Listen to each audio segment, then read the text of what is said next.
Itu selawat yang paling sempurna. Pasal apa? Pasal itu yang terbit daripada mulut Nabi.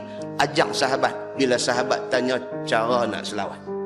Modification yang berlaku hari ini atas niat yang baik, kan? Dia kata Allahumma salli ala Sayyidina Muhammad. Dia modify yang hak Nabi ajak tu. Dia masukkan Sayyidina. Sayyid ni makna tuan.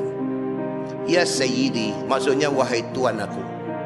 Jadi dia masukkan word tu, word Sayyidina, dengan tujuan nak tunjuk more respect kepada Nabi. Salah ke tak? Wallahu a'lam. Niat dia nak tunjuk lebih respect dia kepada Nabi, mungkin tak salah.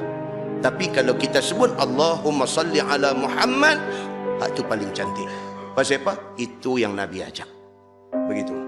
Nak tunjuk respect kepada Nabi cara lain, bukan dengan cara mengubah ajaran Nabi. Begitu.